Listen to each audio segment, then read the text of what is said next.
a souvent employé le mot héroïque, bien sûr, pour qualifier les soldats ukrainiens.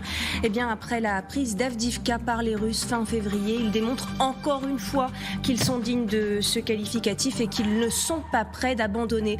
Car l'Ukraine résiste vaillamment à la poussée russe, pourtant très rapide dans les jours qui avaient suivi cette heure. Ils se battent toujours pied à pied dans les villages environnants. Ils sont loin d'avoir perdu cette partie qui se joue dans ces villages que vous allez voir dans un instant. Berdichi, Orlivka, Tonenke, 3 villes donc où la bataille fait rage. Résistance qui s'explique aussi par ceci, le matériel américain est sorti.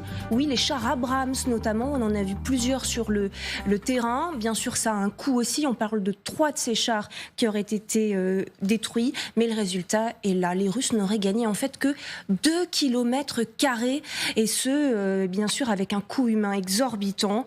Le but de tout cela, c'est de se donner du temps pour construire les lignes défensives. Et c'est ce dont on parle avec nos invités de ce jour. On est avec Mariana Perebeniziuk. Bonjour à vous, Mariana. On est ravis de vous recevoir. On est également avec Marc Semo.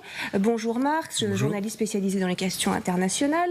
Arlette Chabot est également avec nous. Et on a le plaisir d'accueillir en ce dimanche le général Vincent Desportes. Bonjour général. Bonjour. Merci d'être avec nous. Ancien directeur de l'école de guerre, professeur des universités associé à Sciences Po. Construire des lignes de défense, donc notamment bien sûr près d'Avdivka. On les a critiqués, les Ukrainiens, certains l'ont dit, parce qu'ils n'avaient pas assez pris les devants et justement construit ces fortifications. Les voici, regardez, des dents de dragon notamment qui vont bien sûr viser à stopper l'avancée des Russes, mais aussi des tranchées dans lesquelles s'est rendu notre envoyé spécial en Ukraine. Alors pas à Avdivka, un peu plus loin sur le front, car c'est un mouvement général maintenant, ces fortifications.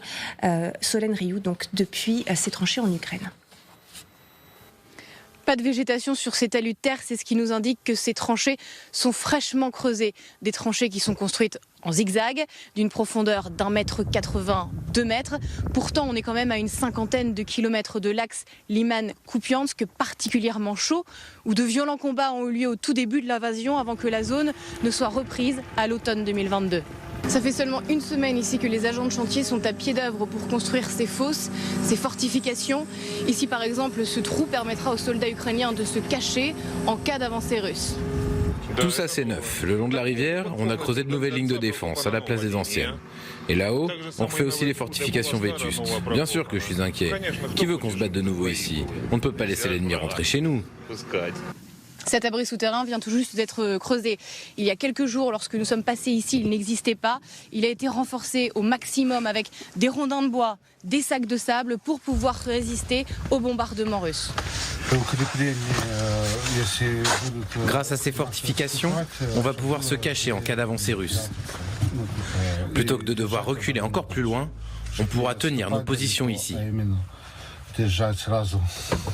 Lors de leur invasion, les Russes se sont arrêtés aux portes de ce village. Avec la contre-offensive, leurs positions se sont éloignées. Cette apicultrice chez qui on se trouve, Tatiana, se pensait enfin tranquille. Mais voir toutes ces fortifications construites autour de sa maison l'angoisse profondément. Le retour de la guerre ici serait affreux. On a peur pour nos enfants, on a peur pour nos petits-enfants. Ces salauds de Russes, je vous le dis honnêtement, ils nous tuent pour rien et ils détruisent tout. Il faut donc se préparer manifestement à tout pour les Ukrainiens. C'est de la prudence générale, bien sûr, mais c'est aussi nécessaire, même si on vient de le voir pour l'instant, ils résistent à une percée russe. Mais il n'y a pas d'autre solution. C'est d'ailleurs ce que les Ukrainiens auraient dû faire depuis longtemps. C'est-à-dire qu'ils ont tout misé, on le sait, sur la contre-offensive, et personne n'imaginait d'ailleurs que cette contre-offensive échouerait, à tort. Et donc ils n'ont pas misé sur la défensive. Pourquoi est-ce que les Russes les ont arrêtés? Parce que pendant un an, les Russes ont créé la ligne dite Sourovikine, qui a 30 km d'épaisseur, avec des dizaines de milliers de mines, etc. Et aujourd'hui, je pense qu'aucune armée au monde n'est d'ailleurs capable de percer la ligne Sourovikine. Et les Ukrainiens n'ont pas d'autre choix que de créer une défense dans la profondeur. Là, on parle de quelques dizaines de kilomètres kilomètres qui permettra absolument d'arrêter. Les Ukrainiens n'ont pas d'autre choix que d'arrêter une éventuelle percée pour se préparer à une éventuelle contre-attaque. Mais dans un premier temps, il faut défendre. C'est ce qui est d'ailleurs plus facile que la contre-attaque. C'est-à-dire que ça coûte beaucoup moins cher aux Européens de donner des armes purement défensive, et actuellement on peut le faire, plutôt que d'essayer de créer tout de suite une armée capable de contre-attaquer. Donc ça on peut le faire dans la durée. Et il est absolument. Est-ce qu'ils s'y prennent pas un peu tard? Pardonnez-moi, vous parlez de la ligne Sourovikine. On sait qu'ils ont eu un hiver complet, le premier hiver, les Russes, pour le faire. Le front ne bougeait pas tellement. Ils y ont mis beaucoup de soins et on a vu le résultat, notamment lors de la contre-offensive. Elle est infranchissable quasiment, cette ligne. Est-ce qu'aujourd'hui, dans ces conditions, avec des Russes qui poussent de tous les côtés, un combat actif, ils pourront faire une ligne d'une telle qualité? Alors, vous avez raison, je l'ai dit tout à l'heure. Ils se sont pris trop tard. C'est-à-dire qu'ils ont tout misé sur la contre-offensive, et alors qu'ils n'avaient pas les équipements pour le faire, et en particulier il n'y a pas d'avion. Donc cette contre-offensive d'entrée de jeu était de toute façon avec peu de chances de percer. Même le président Zelensky l'avait dit au mois d'avril 2023. Mais maintenant il faut le faire. Mais vous avez vu, là on parle je crois de 50 km, une ligne qui est en arrêt de 50 km, parce qu'il faut imaginer que ça avance, et ils vont freiner jusqu'au moment où cette ligne-là sera suffisamment solide pour arrêter les Russes. Et c'est pas une ligne qui permettra d'arrêter, mais c'est une succession de lignes comme celles qu'avaient construit les armées françaises et qui ont permis d'arrêter les Allemands en 1918. Il faut toujours des dizaines de kilomètres. Il faut donc leur donner des mines, il faut leur donner des dents de dragon, il faut leur donner des armes contre-offensives, c'est-à-dire des armes anti-chars, des armes anti-aériennes, et ça on en a, ça on peut le faire. Mais Et est-ce que tout ça, c'est les prémices d'une guerre de position? Alors, Dmytro Kuleba n'y croit pas. Il vient de le dire d'ailleurs.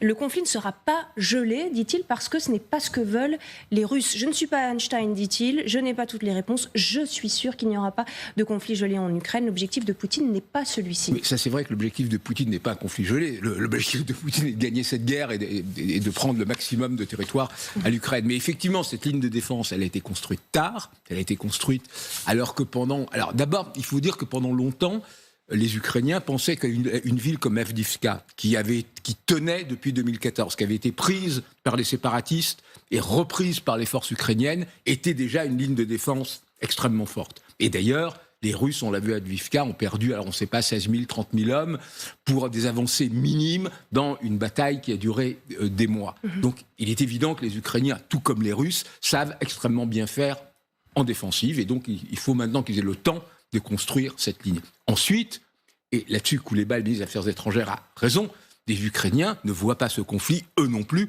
comme un conflit gelé. Et ce qu'il faut voir, c'est que en mer Noire, ils ont totalement pris l'initiative, y compris sans flotte, mais grâce à leurs drones. Ils ont encore coulé la semaine dernière une corvette flambant neuve russe qui était censée être un des navires de nouvelle génération absolument insubmersibles. Et on le voit aussi dans le ciel, où malgré tous les moyens dont ils disposent, les Russes n'ont toujours pas le contrôle du ciel ukrainien. Donc, les Ukrainiens ont énormément d'atouts en main.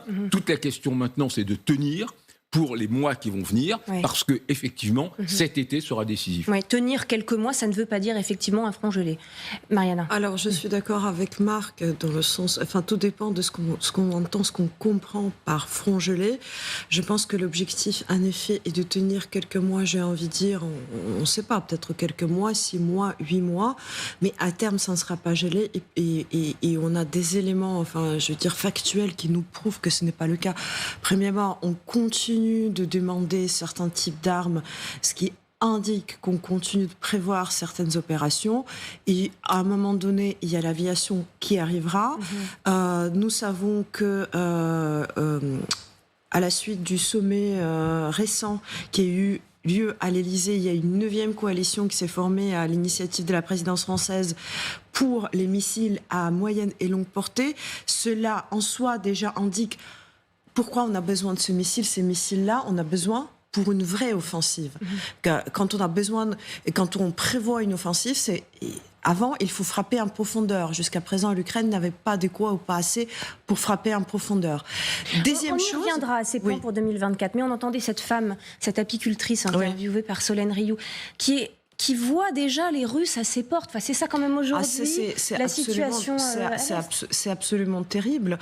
Bon, après, il faut peut-être expliquer aux téléspectateurs que fort heureusement, quelque part, que les tranchées qu'on vient de voir, c'est même pas la deuxième ligne, c'est quelque chose d'assez secondaire à la troisième ligne, donc c'est déjà dans les arrières.